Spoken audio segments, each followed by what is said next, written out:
학창시절에 제가 수학을 잘 못했습니다. 제가 그 이과의 마인드를 가지고 있는 사람이었는데 수학이 이렇게 쉽지가 않아서 수학 문제가 안 풀릴 때 어느 날 선생님께서 그런 말씀 하시더라고요.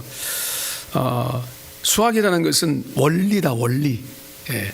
그 원리를 알지 못하면 아무리 수학을 암기식으로 공부를 해봐야 소용이 없다. 우리 수학 선생님도 여기 계시지만 그 마음이 와닿았어요. 그래서 그 다음부터는 원리가 뭔가, 원리, 이 원리에 대해서 굉장히 생각을 하고 그 수학 문제를 그렇게 봤더니 수학 점수가 쫙 올라가더라고요. 정말 그 기억이 납니다. 근데 우리 인생을 살면서도 마찬가지인 것 같습니다. 우리 인생에 많은 문제들이 있잖아요. 그 문제들이 그냥 당면한 문제들, 그 일을 처리하기에 급급한 우리의 인생을 가지고는 우리 인생의 행복을 향해, 하나님의 뜻을 향해 나가기가 어려울 것 같습니다. 문제는 원리입니다. 본질, 우리가 흔히 본질이다라고 말하는데 이 본질의 문제는 우리의 삶의 중심에 있어야 된다. 어떤 문제를 만날 때 이 일이 왜 왔는가, 이 일을 어떻게 풀어야 될 것인가, 원리를 알면, 원리대로 따라가면 풀리는데 원리를 모르건 본질을 모르고 우리가 엉뚱한 곳에서 헤매면 그 인생의 문제들은 점점 복잡해지고 그 인생은 우리를 불행하게 만들게 될 수밖에 없습니다. 그렇습니다. 예수님께서 이 땅에 오셔서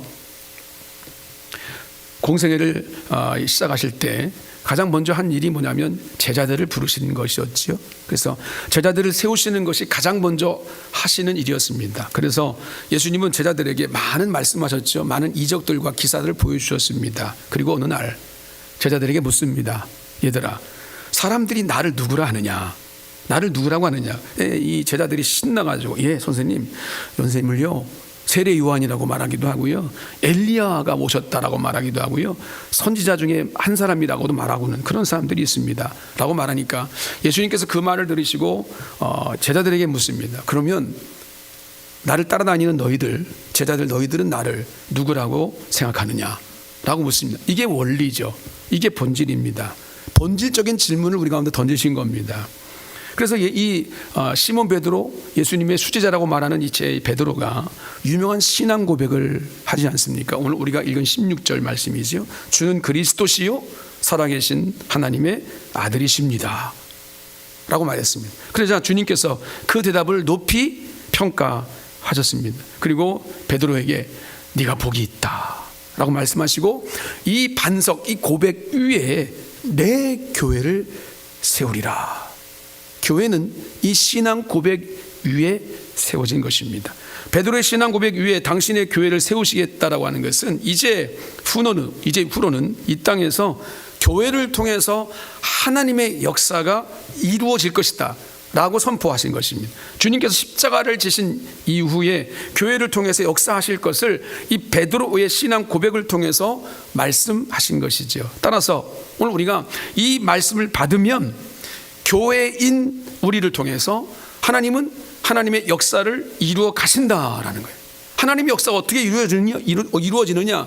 여러분, 교회를 통해서. 교회가 누굽니까? 바로 나의 신앙 고백이 교회입니다.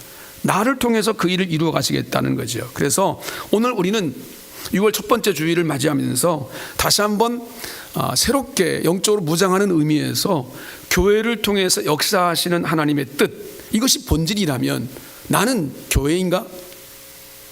나를 통해서 하나님의 역사가 이루어질 것인가?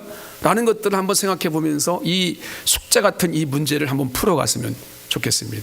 한 세 가지를 한번 나눴으면 좋겠는데, 첫 번째는 교회에 대한 오해가 있습니다. 이 오해부터 우리가 풀어야 됩니다. 세상 사람들이 교회를 바라보는 오해가 아니고요, 우리들이 교회인데 우리를 바라보는 이 오해가 있어요. 주님께서 교회를 통해 역사하신다는 이 자체만 놓고 보아도 사실 우리가 감격스럽지 않습니까? 가슴이 뛸 일 아니겠습니까? 하나님께서 하나님의 일을 이루시는데 우리들 교회를 통해 이루신다, 나를 통해 그 일을 이루신다, 얼마나 감격스럽습니까? 그런데 교회가 우리가 무엇인가라고 말할 때 다소 오늘 우리 자신이 이 교회를 잘못 알고 있는 경우가 있습니다. 교회가 무엇인가에 대한 생각입니다. 우리가 흔히 신앙생활할 때 이 강단에서 선포되어지고 여러분들이 많이 생각하고 말씀을 통해 은혜 받는 신앙 원리가 뭐냐면 교회 중심적인 삶을 살자, 이거죠. 교회 중심적인 삶을 살자, 이게 신앙의 원리예요. 신앙생활은 교회 중심으로 해야 한다, 이 명제를 놓고 한번 생각해 보는 겁니다. 이 말을 어떻게 우리가 이해할 수 있을 것인가? 이 말은 어떤 의미를 가지고 있는가라는 거예요. 보통 이 교회 중심적인 신앙생활은 우리 종합성결교회라고 하면 이 교회 일이 무슨 일이 있으면 하나님께서 그 일을 원하시기 때문에 그 일을 먼저 해야 된다. 아니면 교회당 예배당 중심으로 살아야 된다. 이 정도로 오늘 우리가 생각을 하고 있죠.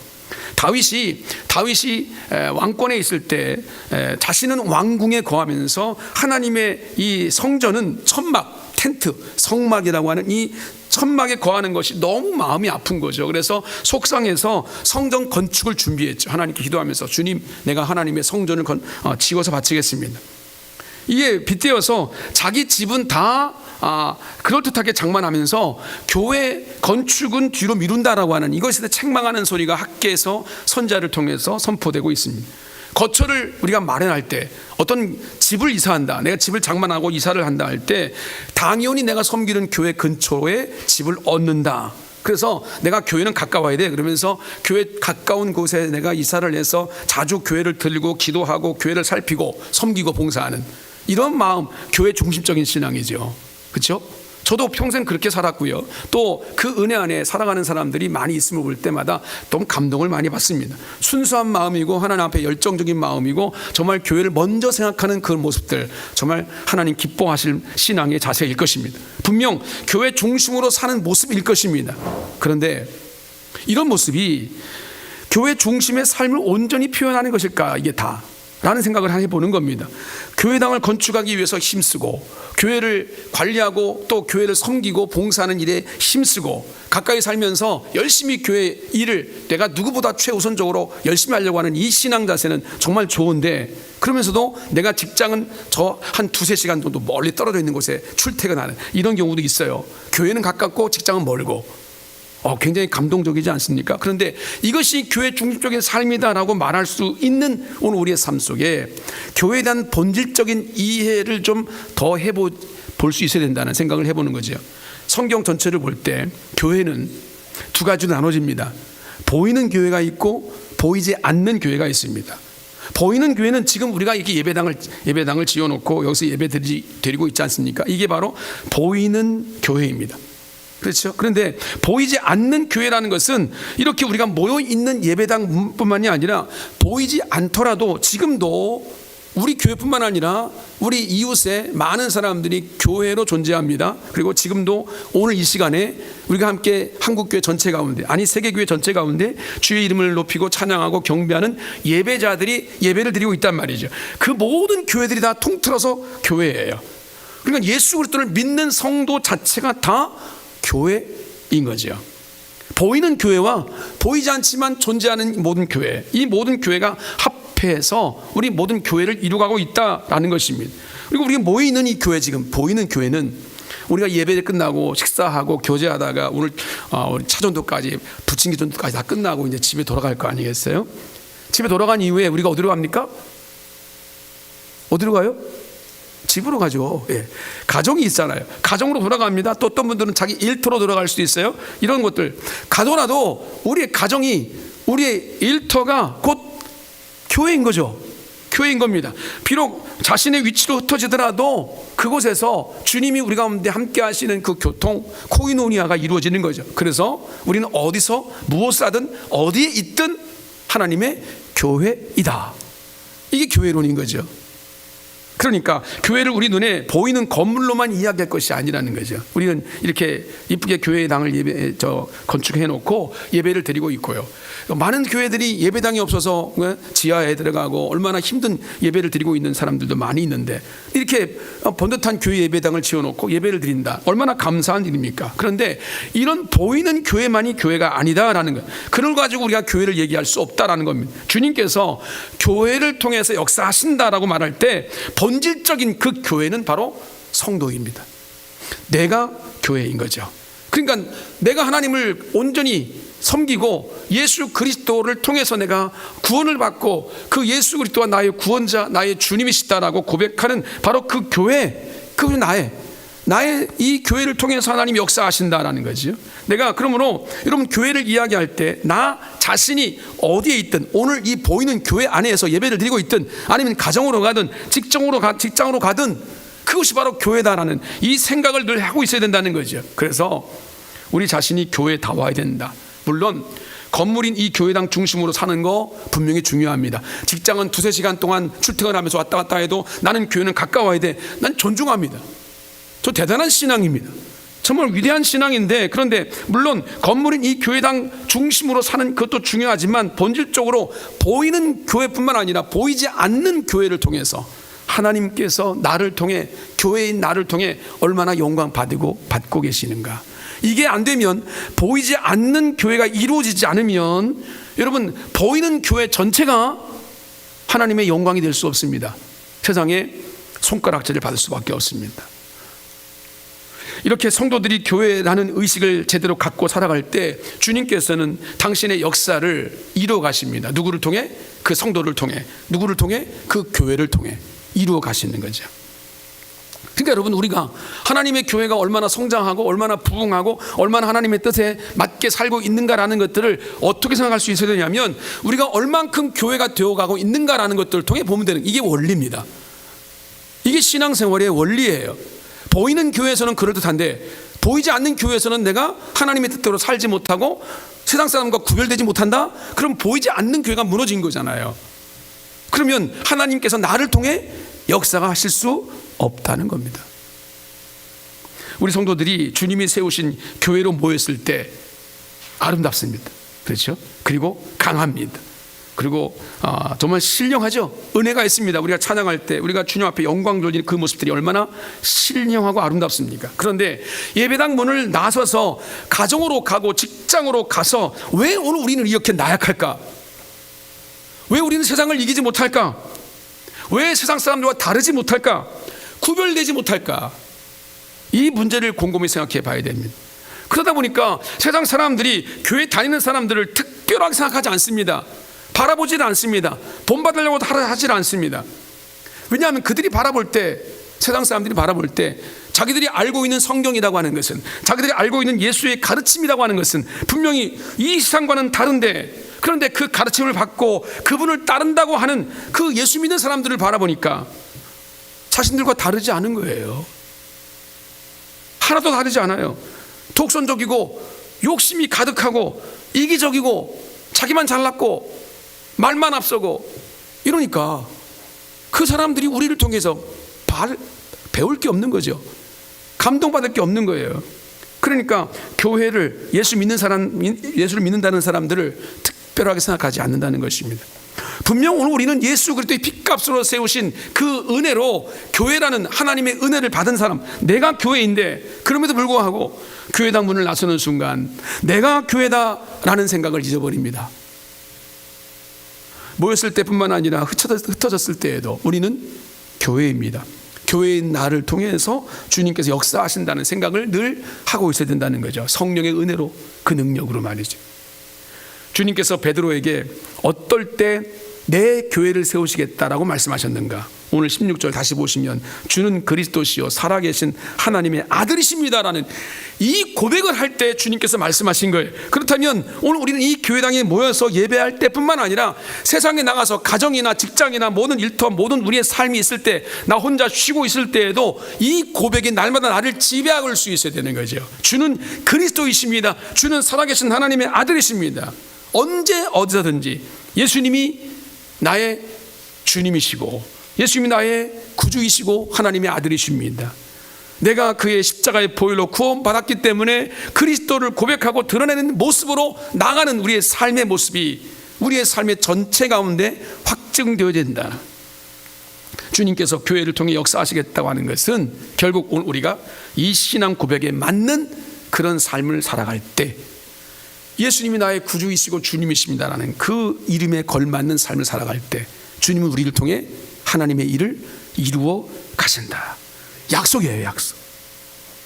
오늘 우리는 교회로서 세상에 나가는 이런 존재라는 점을 잊지 말아야 됩니다. 오늘 우리 이 보이는 교회 예배당 안에만 갇혀 있는 자가 아니잖아요.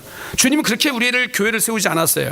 교회당 에클레시아라는 이 뜻은 하나님의 은혜 받고 구원받은 택함 받은 자들이 밖으로 나가는 의미가 있어요.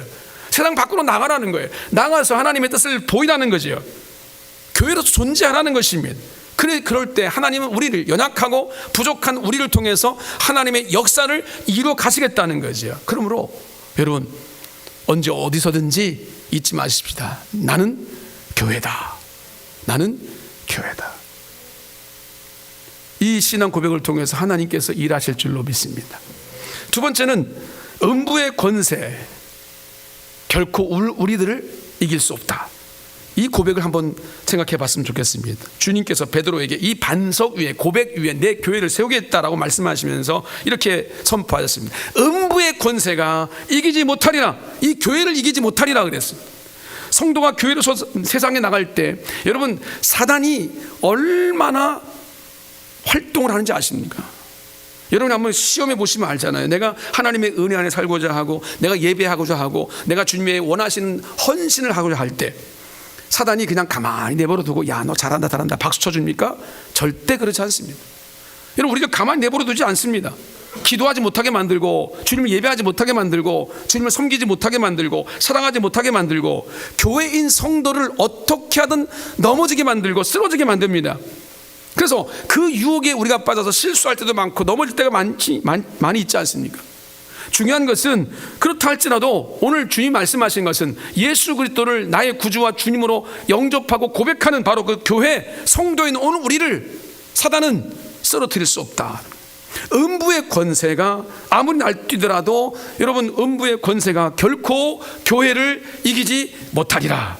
주님께서 그렇게 말씀하셔서 선포하셨습니다. 여러분, 이 확증이 여러분의 삶 속에 있기를 주의 이름으로 축복합니다. 베드로가 주는 그리스도시요 살아계신 하나님의 아들이십니다라고 고백하자 주님께서 뭐라고 말씀하셨냐면 17절에 이렇게 말하죠. 이를 너에게 알게 한 이는 혈육이 아니다, 하늘에 계신 내 아버지이시다 라고 말씀하셨지요.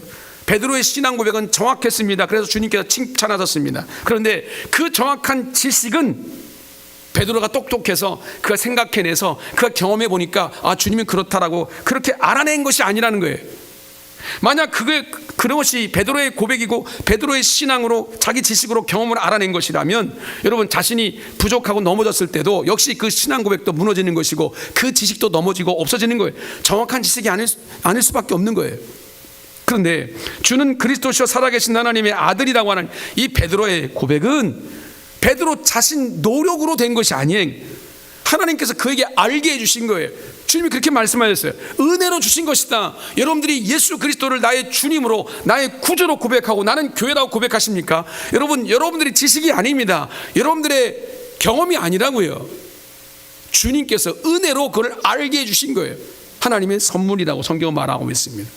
따라서 상황이 변한다고 해서 그 하나님이 주신 은혜의 지식이 바뀌는 게 아닙니다. 세상은 다 변해도 하나님께 주신 지식은 영원토록 진리인 줄로 믿습니다. 그리고 그 지식은 낡아지지도 않습니다. 패하지도 않습니다. 이 지식은 이 세상 사람들이 빼앗아갈 수도 없습니다. 전능하신 하나님께서 내게 은혜로 주신 것이기 때문입니다. 사탄은 우리에게 이 지식을 약화시키려고 온갖 방법을 다 씁니다. 우리 혹독한 실패를 맛보게 하려고 합니다. 때로는 미래에 대한 불안감이 오늘 우리를 마음속에 가득 차게 합니다. 두려움으로 가득 차게 합니다. 그러니까 세상에서 교회는, 성도는 항상 힘들고 어려울 수밖에 없는 거예요. 왜요? 사단의 공격 때문이에요. 내가 못나서 라기보다는 사단이 날마다 우리를 넘어지게 공격하거든요. 우리를 쓰러지게 만들거든요. 신앙생활 가운데 가까이 나가지 못하게 만들어요. 그러나 음부의 권세는 절대로, 세상의 권세는 절대로 하나님의 교회를 이길 수 없다라고 주님 말씀하셨습니다. 그러므로 교회 세우신 주님께서 오늘 우리를 붙들어 주실 것이기 때문에 우리는 결코 넘어지지 않습니다. 결코 쓰러지지 않습니다. 지난주 금요일날 월삭 새벽 기도회를 저녁 기도회로 하겠습니다. 제가 지난주 광고 들었어요. 그죠? 혹시 광고를 못 들으신 분이 계신지 모르겠어요. 왜 그러냐면 평상시에 금요기도 나오신 분 중에서 딱 한 분만 다른 분이고 딱 한 분 나오셨어요. 그래서 참 제가 광고를 잘못했나 보다.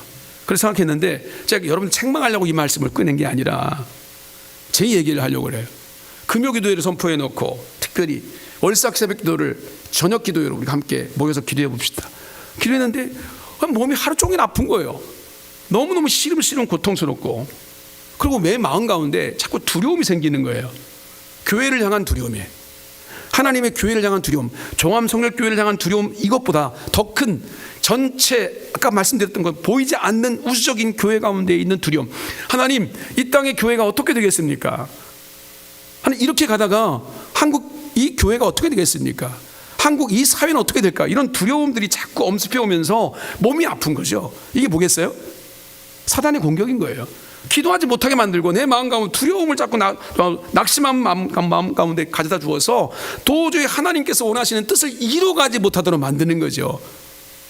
다시 한번 이 말씀 붙드는 거죠. 주님, 음부의 권세가 이기지 못한다고 약속해 주셨습니다. 하나님, 주님께서 이 교회를 지키실 줄로 믿습니다. 우리 하나님 백성들을 지키실 줄로 믿습니다.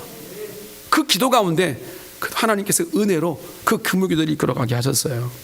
그러므로 성도 여러분, 어떤 어려움이 닥쳐와도 겁먹지 마십시다.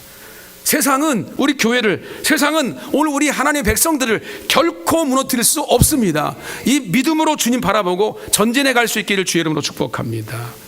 성도는 오늘 우리는 그리스도 예수를 고백하는 한 음부의 권세가 감히 이기지 못합니다.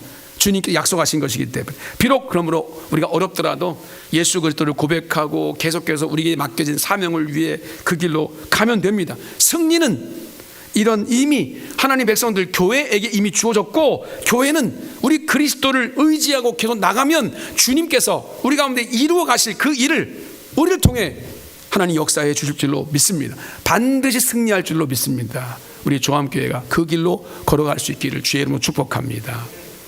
마지막 한 가지, 천국 열쇠가 우리 교회 성도에게 주어졌다라는 것을 생각해 보겠습니다. 세상 종교와 우리가 믿고 있는, 우리가 섬기고 있는 하나님에 대한 이 기독교가 무슨 차이가 있을까? 한번 생각해 보신 적이 있으십니까? 내가 믿는 기독교와 세상의 다른 종교, 불교, 다른 종교들, 많은 이방 종교들이 많은데 그 세상 종교가 뭐가 다를까?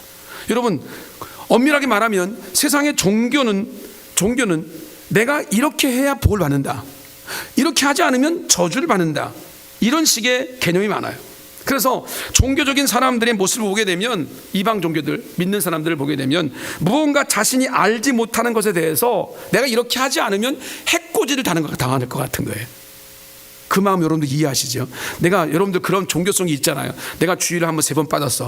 야, 이거 하나님 나를 치실 것 같아, 이런 거예요. 그렇죠? 하나님, 무서운 하나님으로 내 마음이 와닿아. 하나님 나를 벌 주실 것 같아. 내가 선한 일을 하지 않으면 하나님 나를 복 주시지 않을 것 같아.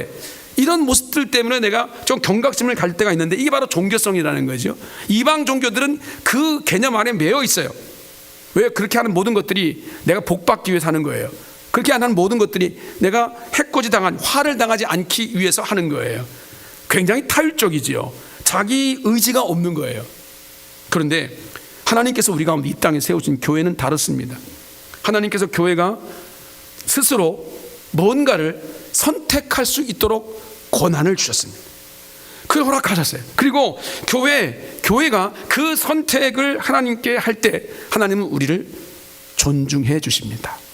교회가 선택한 일을 하나님의 뜻으로 받아주십니다. 굉장히 능동적인 모습으로 그 일을 이뤄가도록 하시는 그 약속이 바로 내가 너희에게 천국 열쇠를 주마, 이거예요. 여러분, 천국 열쇠를 받으셨죠?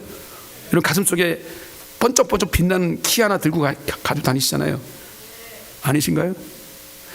그리스도를 고백한 베드로에게 이 반석 위에 내 교회를 세우리라라고 말씀하신 주님께서 음부의 권세가 이기지 못하리라고 말씀하신 이후에 이 말씀하신 거예요. 19절에 내가 천국 열쇠를 내게 주노니 내가 땅에서 무엇이든지 매면 하늘에서도 매일 것이고 네가 땅에서 무엇이든지 풀면 하늘에서도 풀리리라. 맞는 키예요.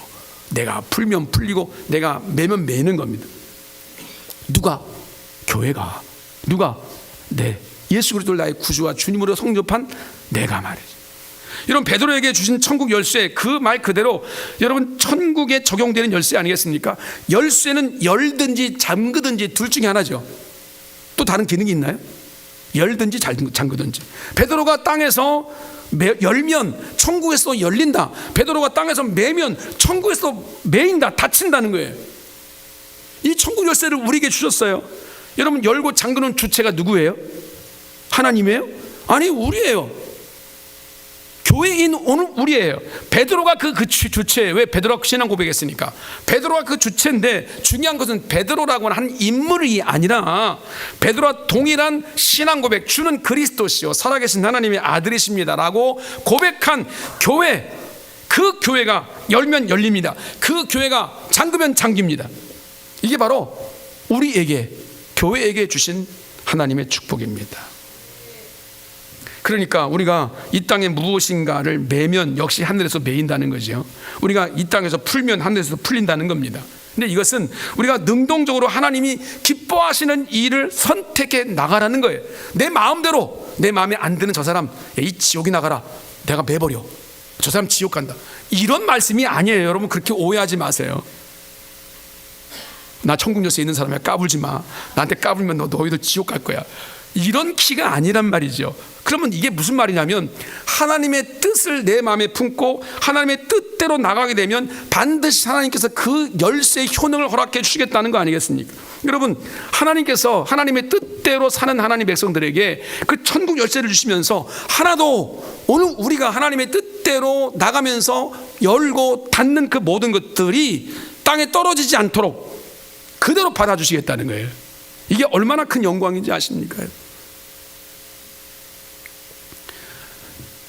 그 영상을 잠깐 준비해 주시고요, 제가 큐 화면 틀어주세요. 여러분, 우리는 이 천국 열쇠를 사용하는 자가 되어야 됩니다. 매는 일은 사단의 권세 안에 있는 것들을 매는 것이 많겠죠. 그렇죠? 이 나쁜 것들, 이 악한 것들, 우리 가운데 벗어나야 되는 것들, 내가 예수 이름으로 벗어나겠다, 예수 이름으로 내가 매겠다, 이런 것들이 많이 있겠죠. 이보다는 우리가 더 집중할 수밖에 없는 것은 여는 거죠. 열리는 거예요. 여는 거예요. 푸는 거예요. 매었던 것들을 푸는 거, 이것이 하나님께서 우리 가운데 주시는 천국 열쇠의 기능일 것입니다. 그래서 우리가 기도하는 대로 하나님께서 인정해 주신다는 거예요. 하나님의 뜻대로 기도할 때 하나님께서 그 푸는 그 키를 우리 가운데 주셨기 때문에 내가 기도를 통해 풀면 하나님께서 풀리게 해 주신다는 거죠. 그러므로 여러분, 성도는 그 무엇보다다 기도하며 나가야 되는 거죠. 기도가 뭡니까? 천국 열쇠를 푸는 거거든요. 매는 거거든요. 기도하면서 하나님이 기뻐하실 선이 무엇인지를 찾아가는 것이거든요. 우리가 그것을 위해서 기도하면서 감당해 나갈 때 하나님은 역사하신다는 거예요. 천국 열쇠를 우리 가운데 주셨음에도 불구하고 여전히 하나님의 뜻은 내가 알지 못한 상태로 그냥 피동적으로 하나님이 하시면 하는 거고 말리면 마는 거고, 그러니까 내가 기도를 하고 하지 않고 가만히 넋놓고 있을 때가 많은 거예요. 우리가 하나님의 역사를 경험할 수가 없는 겁니다. 기도하면서 주님의 뜻대로 나갈 때 하나님이 우리와 함께 해주시고 하나님의 역사를 이루어 줄 줄로 믿습니다. 우리가 물질이나 성공, 나의 욕심, 그 일을 위해서 기도할 때가 많이 있거든요. 이게 구분이 안 될 때도 있는데, 그런데 기도할 때 하나님께서 우리를 바꾸어 주신다, 그 의미가 와닿지요. 내가 욕심으로 구하는 모든 것들이 잘못됐다는 것을 알게 하시는 것도 기도할 때 하나님이 주신 성령의 역사입니다. 사단이 원하는 거 이거 아니구나 라는 생각을 하게 하시는 것도 하나님께서 우리가 주신 은혜입니다. 기도하다 보면 하나님이 우리 가운데 원하시는 뜻이 분명해진다라는 거죠. 그러므로 결단하고 기도하며 나가야 된다. 매든지 풀든지 이 모든 것들, 우리 인생에 매였던 모든 것들이 풀어지는, 그렇죠? 우리 차기영 강사도 마찬가지잖아요.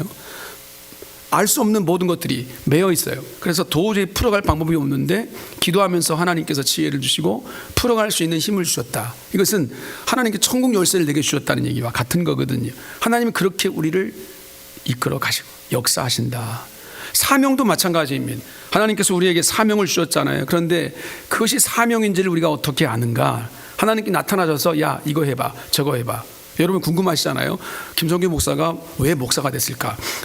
어느 날 갑자기 꿈에 나타나가지고, 아니면 현설에서 환상 가운데 야, 성규야, 네가 주의 종의 길을 걸어가라, 그래서 주의 길을 걸어가나? 아니에요. 그런 적 한 번도 없어요. 그런데 주님께서 제게 이것 해라 저것 해라 라고 하는 어떤 환상으로 나타나신 것이 아니라 어떤 상황 속에서 말씀과 기도 속에서 제 마음에 기도하면 주시는 확신이라는 게 있어요. 말씀이라는 게 있어요. 그 말씀을 따라가고 기도하다 보면 하나님께서 우리 가운데 몰아가시는 게 있다고요. 하나님의 뜻이 분명해지는 게 있단 말이에요. 그게 바로 풀어지는 거예요. 풀어지다가 보면, 순종하다 보면 저처럼 여기 와 있는 거예요.